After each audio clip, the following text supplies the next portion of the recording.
Rockets, cloning, robots, moonwalks, atom bombs, all started as futuristic visions of prophetic science fiction writers. And now, they're reality. Science fiction writers are predictors of the future. We discover how our future was taken straight from the pages of far-out books and magazines as we go in search of history for the truth about science fiction.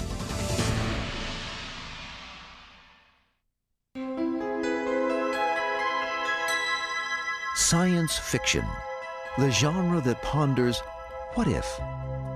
What if man lived on the moon? What if electricity could bring a man to life? What if robots ruled the world? Science fiction as we know it emerged in the 1700s. It is an imaginative form of literature that takes root in science and grows from there, introducing new worlds and new times. Science fiction is the literature that deals with the impact of scientific and technological advancement on human beings. Like most human beings, science fiction writers wonder about the future. These modern-day seers use science to make their imaginary worlds believable. Their tools, the information available at the time. They see the shape of things to come. Science fiction writers are predictors of the future, but it's a hobby.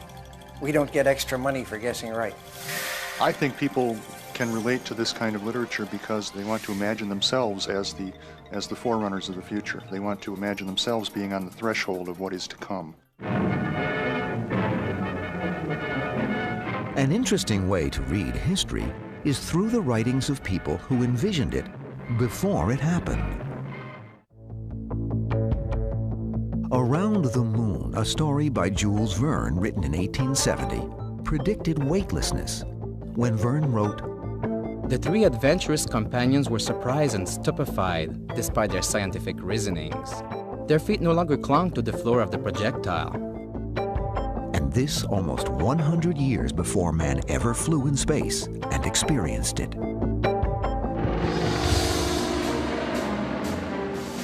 Before flying by airplane had ever been achieved, H.G. Wells wrote When the Sleeper Wakes in 1899, describing battles between aircraft squadrons in this passage. He looked up with a start and saw the huge wings of the flying machine gliding slowly and noiselessly overhead. Wells even wrote about the airports the fleets of planes came from. The list of early visions becoming fact is astonishing. The Angel of the Revolution by George Griffith in 1893 described aerial battleships. In 1904, Rudyard Kipling's With the Night Mail predicted airmail. Edwin Ballmer's 1910 Achievements of Luther Trant detailed the lie detector. These glimpses of science fiction becoming reality are often the jumping-off point for many scientists. They credit the fiction in developing the real world of today and tomorrow. H.G. Wells and Jules Verne are the two men most often named the fathers of science fiction. Verne made a very interesting comment at the end of his life, comparing the two, because many people put them together and they call Verne the French H.G. Wells. And he said, no, he said, Wells invents, and I do not invent. Jules Verne's best-known stories are 20,000 Leagues Under the Sea, Around the World in 80 Days, and Journey to the Center of the Earth. He originally wanted to be a playwright, but couldn't make money at it. So Verne tried his hand at adventure stories for young readers in order to make ends meet. He was an incredibly curious man. I don't think he started out to be a writer of scientific popularization, but when it came along, he threw himself in wholeheartedly.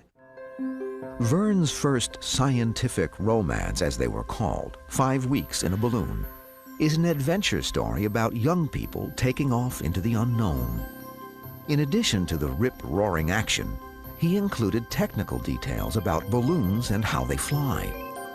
After publication in 1861, Verne predicted the development of aviation with an astoundingly accurate vision of modern airplanes when he said in a speech, How can a balloon be made to face currents running at 6, 7, or 8 meters to a second?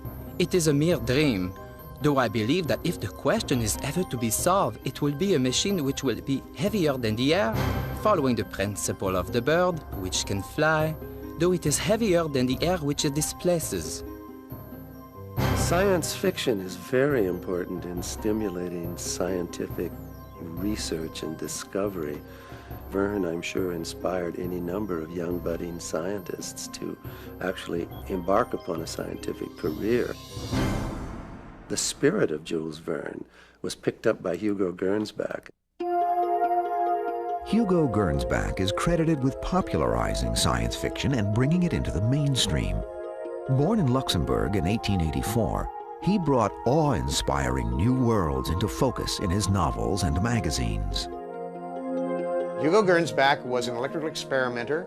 He was a man fascinated by radio, by aviation, by all of these wonderful new things that were happening at the millennium.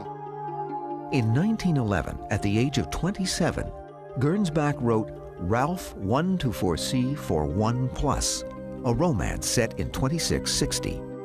His list of successful scientific prophecies from the book is nothing short of remarkable. Gernsback imagined a world with jukeboxes, skywriting, television, vending machines, and night baseball. He wrote, During the daytime, with the sun shining, there is always one team which has an advantage over the other, on account of the light being in their eyes. In the evening, however, with a powerful stationary light overhead, each team has the same conditions. The first night game in baseball was not played until 27 years later.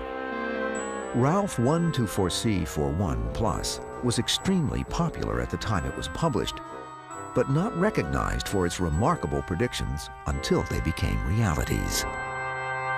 The response to this story was greater than anything he had ever published in any of his magazines. And he thought, gee, this is kind of interesting. People are really responding to fictionalized science stories. And so he coined the phrase, the word, scientifiction.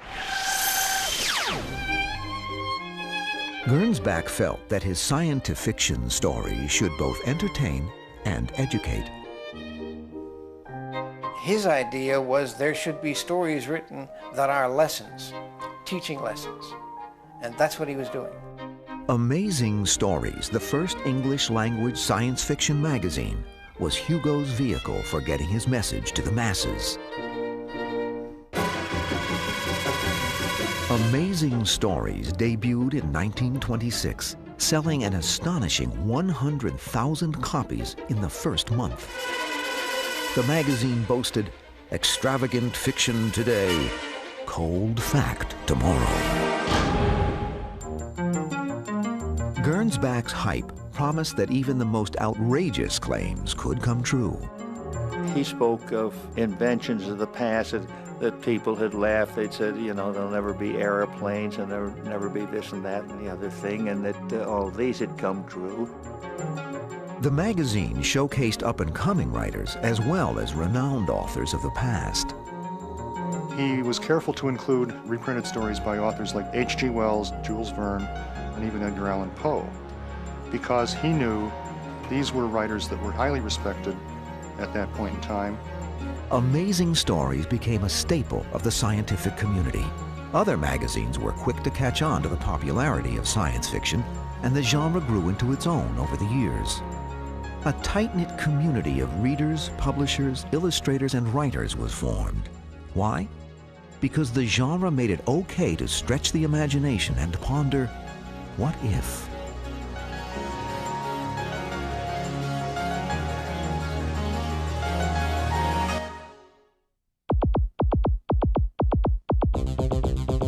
Imagine a world where machines walked, where they talked. I can perform 36 separate and distinct acts. And where they could think on their own.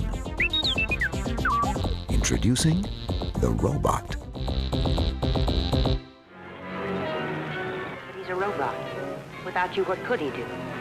There's no limit to what he could do. He could destroy the Earth. Early stories about robots and androids grew out of the Industrial Revolution and fears that technology was getting out of control. People were being replaced by machines and felt that they were losing their place in their own world. What are robots made for? For work, Miss Glory. One robot can replace 2.5 workmen. The human machine, Miss Glory, was terribly imperfect. It had to be removed sooner or later. These prophetic words come from Karl Čapek's Rossum's Universal Robots, or RUR. The play, written in 1921, is about soulless manufactured servants who revolt and kill every human in the world. The word robot, Czechoslovakian for work, was introduced in this play. There is no escape from me. Inspired by science fiction, inventors dreamed of robots that would assist in the home. Yes, ma'am. Rolo, get. Robots would, however, assume much more practical jobs in the real world. A robot revolution spreading industry by industry.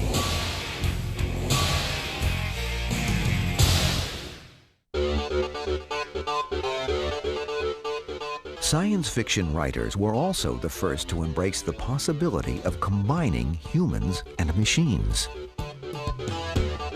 Enter the cyborg. Short for cybernetic organism, the cyborg first appeared in fiction in 1950 in Raymond F. Jones's novel, The Cybernetic Brains. The story envisions human brains implanted into machines and used for their memory. Jones wrote, "Do you understand what that means? 2 million men and women living, thinking, tortured by despair, sentenced to an eternal slavery in the hearts of our machines."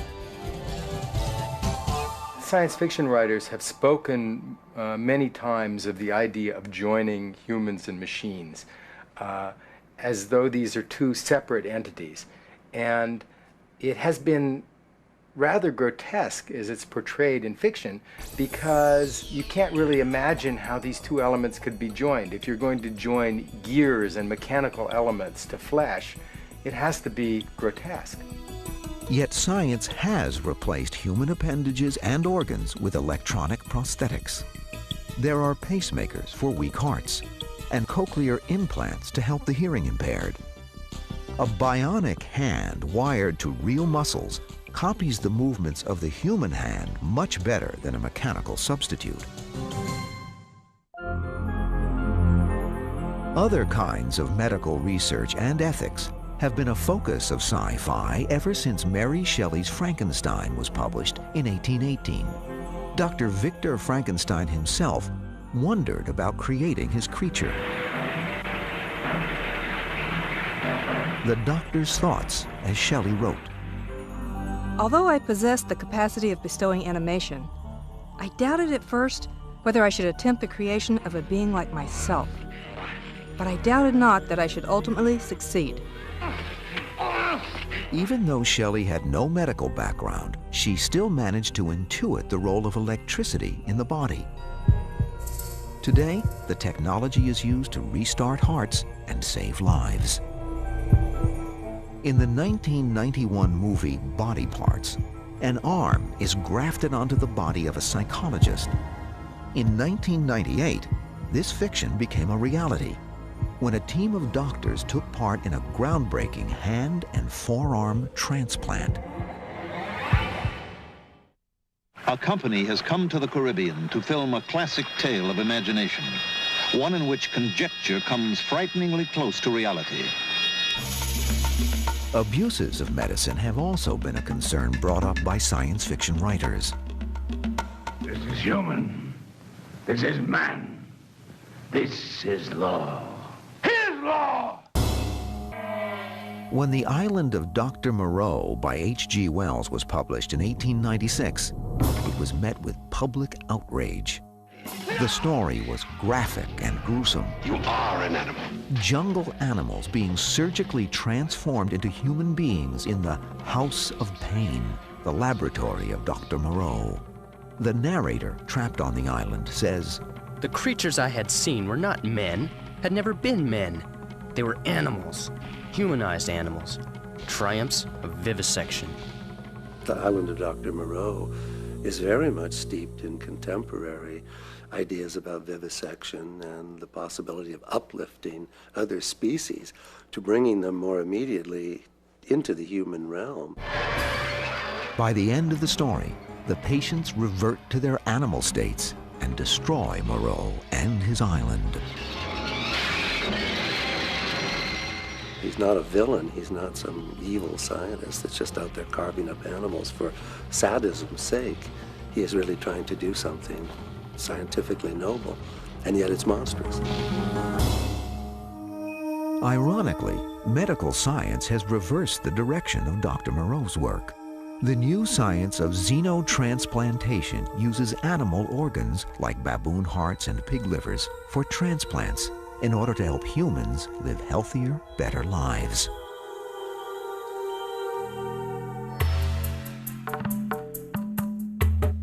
Since the discovery of DNA, another medical concern emerged in science fiction: cloning.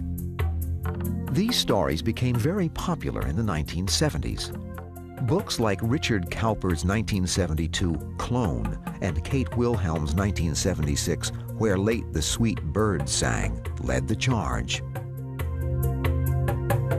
Also in 1976, Ira Levin's immensely popular The Boys from Brazil explores a plot to clone Adolf Hitler. He's alive. This album is full of pictures of him, exact genetic duplicates. They're pure Hitler, bred entirely from his cells. The book took on new meaning in 1997 when a Scottish sheep named Dolly was the first animal to be successfully cloned.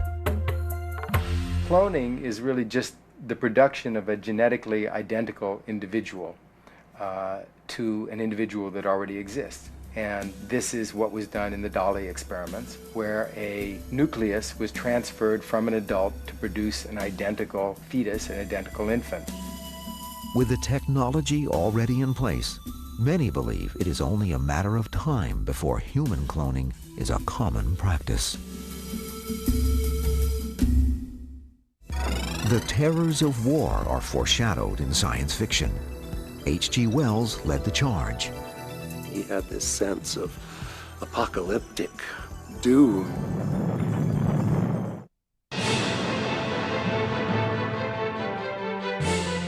Warfare science fiction style. The battlefields are dangerous. The landscapes alien. There are planet smashers and doomsday weaponry. These popular themes in sci-fi are often no comparison to the real horrors of war.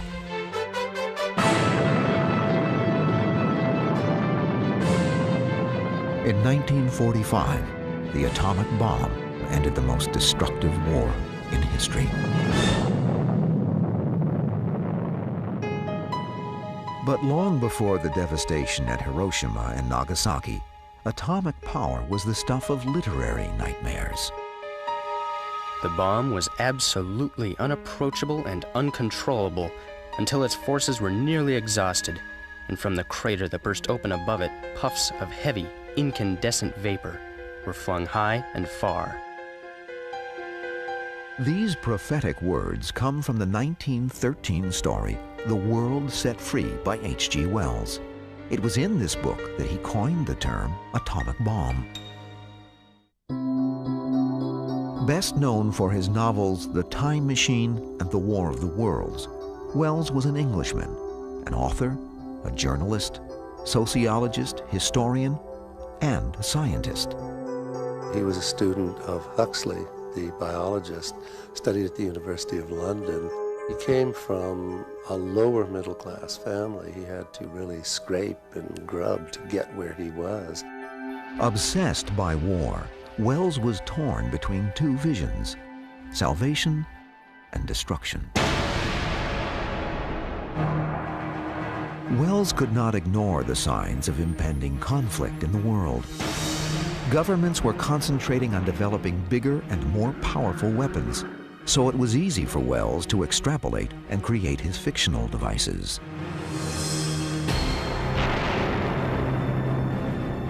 A couple of his stories in the first decade of the 20th century foresaw the possibility of things like tank warfare, all-out air warfare. His story, War in the Air, predicts an all-out war that will be realized with the First World War, and even more with the Second. He had this sense of apocalyptic doom, if you will, that he grappled with all his life. Later, he was trying to find solutions for this, but he had no illusions about the nature of human beings and their capacity to destroy each other.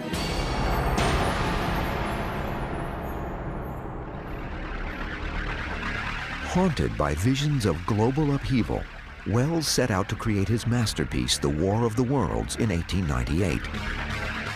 Earth was under attack by Martians, armed with extremely advanced weapons, including the devastating heat ray, an early fictional version of a real-life laser. Wells described the weapon when he wrote, "It was sweeping round swiftly and steadily, this flaming death, this invisible, inevitable sword of heat." In 1903, Wells's story, The Land Ironclad, spoke of large metal tanks. Actual tanks appeared in 1916 in the Battle of Flers-Courcelette in France. Wells actually engaged in a patent suit, you see, to somehow cash in on this, to claim that he was the inventor of the tank. I mean, this is just a sidelight, but that gives you some sense of what the man was. Wells was also apprehensive about the development of the airplane. In several stories, including The War in the Air, The World Set Free, and The Shape of Things to Come, he foresaw airplanes dropping bombs on an unsuspecting and unprotected population. Wells' vision came to the silver screen in 1936 when Things to Come was released. One of the opening scenes involves people in England. They're living in any town, England, and they look up in the sky and there's fleets of bombers flying over the English Channel coming to bomb them. When the English audience saw that, they laughed. They thought it was preposterous, this idea of an aerial invasion, especially with thousands of airplanes. The Battle of Britain was 2 years away at that point. Aside from war, Things to Come also featured remarkable advances in communication technologies. What is this progress? What is the good of all this progress onward and onward? The man in the future had a little gadget, and he spoke into it and talked to somebody else who was wearing it. And audiences in 1936 laughed at that. Is Morris Passworthy there? He's on his way. Good.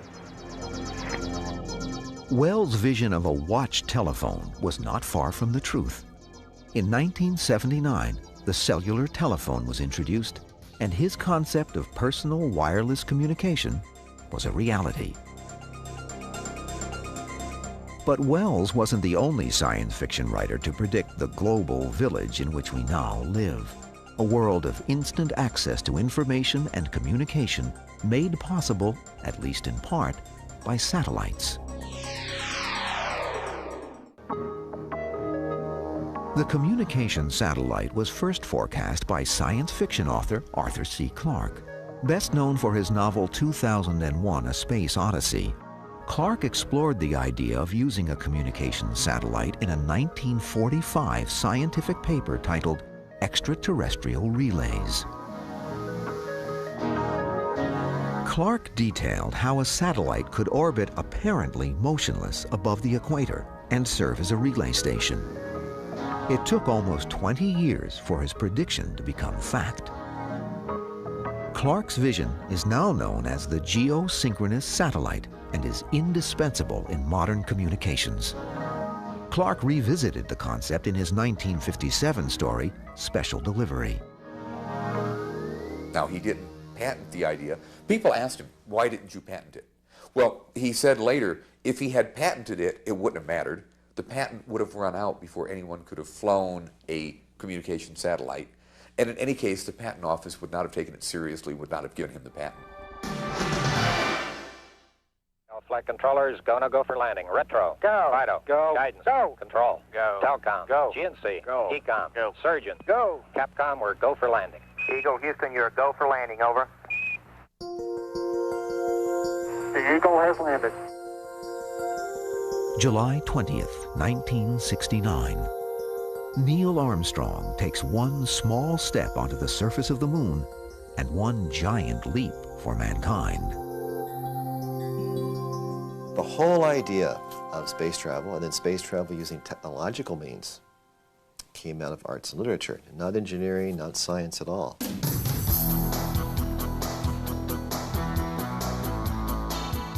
founding fathers of modern rocketry and astronautics all credited Jules Verne with having started their ideas or even thinking about space travel. Verne's From the Earth to the Moon was published in France in September 1865. The story was one of the first that described a moon flight using a space vehicle. It is perhaps reserved for us to become the Columbuses of this unknown world. Readers saw Verne's tale of a spacecraft piloted by Americans as pure fantasy when he wrote, I find that a projectile endowed with an initial velocity of 12,000 yards per second and aim at the moon must necessarily reach it. The truth is, Verne predicted more than even he could have imagined. His rocket takes off from a place very close to where Cape Canaveral is today on the tip of Florida.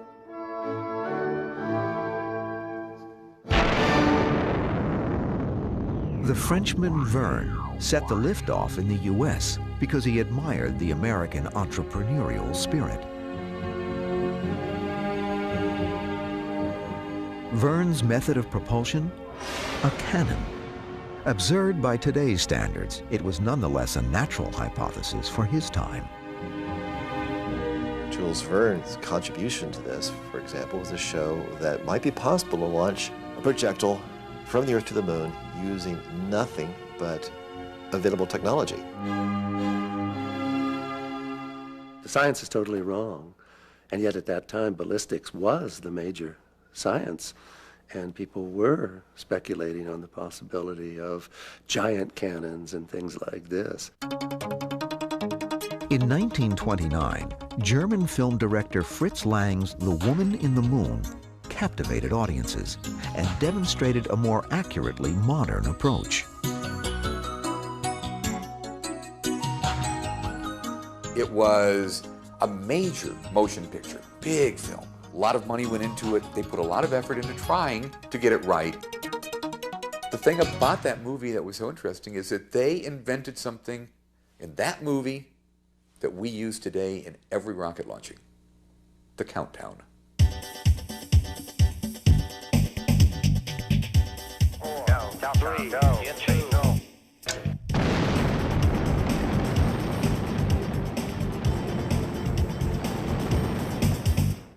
It was the first countdown for a rocket launch in history anybody knows of. Even Jules Verne missed that. He counts up. It was strictly done for dramatic reasons. So Lang said he thought it would increase the suspense. They counted down to the zero, and that was the only reason he did it. The spacecraft was designed by real rocket scientists Hermann Oberth and Willy Ley. While Ley later defected to America, Oberth developed the V-2 rocket program for the Nazis. Their work on the film was so close to reality that the woman in the moon was withdrawn from exhibition in Germany during World War II in the interest of national security. It was the first space movie ever made that was based really consciously on real rocket science, which is one reason it looks so good. 5, 4, 3. Across the ocean in America, the motion picture Destination Moon, based on a story by science fiction writer Robert Heinlein, was released in 1950. The film provided a remarkably realistic account of the first manned journey to the moon 19 years before the launch of astronaut Neil Armstrong and Apollo 11.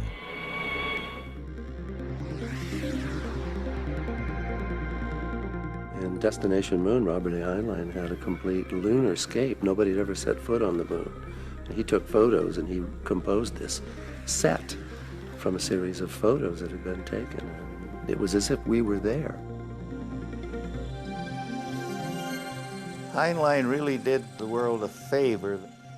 They wanted to turn it into a musical when they got to the moon, to find moon maidens there and have them dancing around and so on. And he put thumbs down on that, so we got a really serious film. It paved the way, I really think, for the space program. Man on the Moon. The landing took the science fiction world by storm.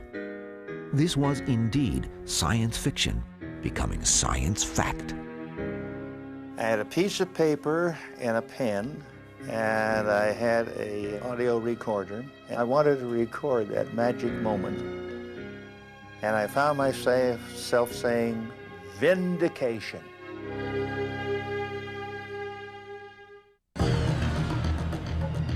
Along with the moon, science fiction writers have always been fascinated with Mars, the fourth planet from the sun. It's very easy to figure out why I got interested in space and things like that. The book was called The Exploration of Mars. And in there was a single painting by Chesley Bonestell. It was a realistic scene, and that's what really hooked me into space and rocketry and everything else. Mars has been visited by human tourists for years. In science fiction stories, that is. One of the most popular is The Martian Chronicles by Ray Bradbury.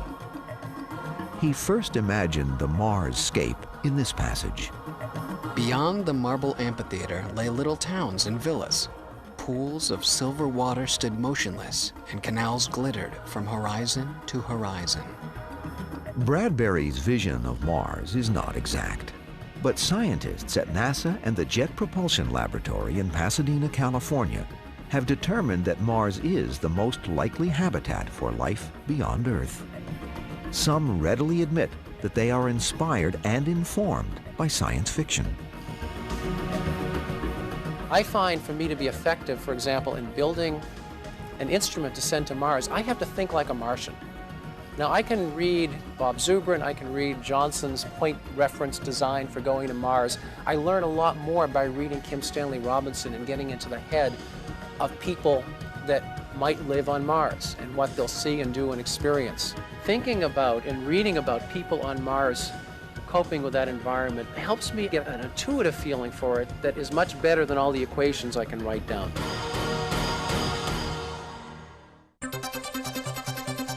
The important thing to remember is that when people go to Mars, they'll be there for 500 days before they can come back. So it's not like going to the moon and visiting for a couple of days and returning. It's a real pioneer opportunity to settle in and live on the planet before we return. Once that feat is achieved, life on Mars can be added to the remarkable list of sci-fi prophecies.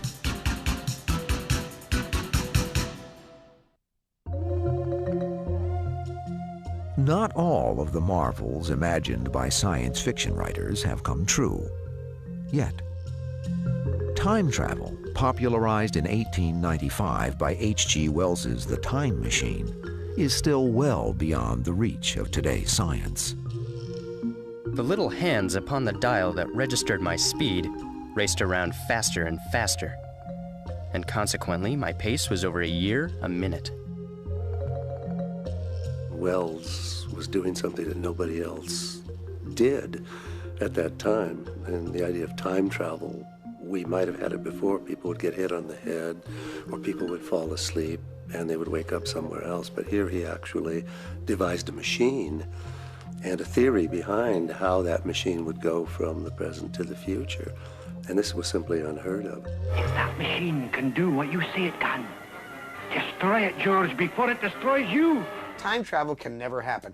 Time is an arrow, folks. It only heads in one direction. You can't go back. Yet there are some scientists with hopes of making Wells' vision of time travel a reality.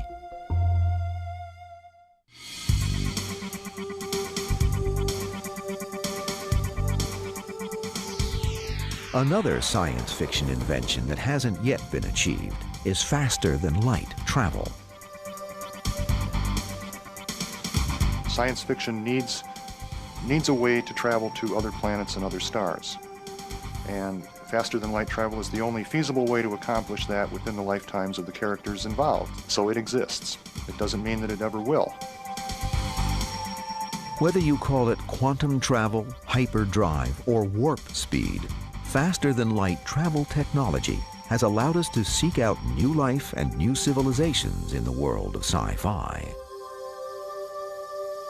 Typically, in any good story, you're allowed one gimme. One thing that, well, okay, we don't believe faster-than-light travel is possible, but you can have it for this story. While time travel and faster-than-light speeds are firmly beyond today's technology, there is one fantastic vision on its way to becoming a reality. Cryonics, a bizarre marriage of science fact, fiction, and hope. Inspired by R.C.W. Ettinger's novel, The Prospect of Immortality in 1964, cryonics involves freezing dead bodies in liquid nitrogen and keeping them in storage. The goal? Resurrection, as Ettinger described. Centuries may pass, but to him there will only be a moment of sleep without dreams. After awakening, he may already be again young and virile, having been rejuvenated while unconscious. The people who are the scientists who work for Alcor and these cryonics foundations still credit this man as being their patron saint, the one that gave them the idea. Cryonics is a partially realized science fiction vision. We know how to freeze the bodies, but we're not yet able to bring them back to life. But for now, cryonics is seen as a win-win situation. On a risk-reward basis, there's nothing that can be said against it. Considering that you're already clinically dead when you're frozen, the risk is really not very significant. The cost is not very significant. The rewards are certainly immense.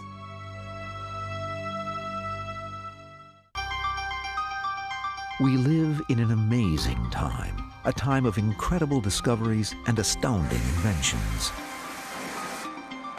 We see evidence of it everywhere, in technology, medicine, war, and our voyages to the stars. The rate of change is rapid. The old world is replaced by the new at a blinding pace. Science fiction is a creative way of getting a handle on these changes. I think it's absolutely wonderful to be alive at this time when such a transition is taking place. And I think that that is the reason for the incredible richness of our fiction, because we're moving into an era that we can imagine, and yet no one really knows where it's going, except it's obvious to anyone that it's going to transform us. We're moving out into space. Everything is going to change. Every age has new wonders, and the speculations of one age become the reality of the next. While no one knows exactly what the future will bring, some writers may be able to give us a glimpse of the worlds to come.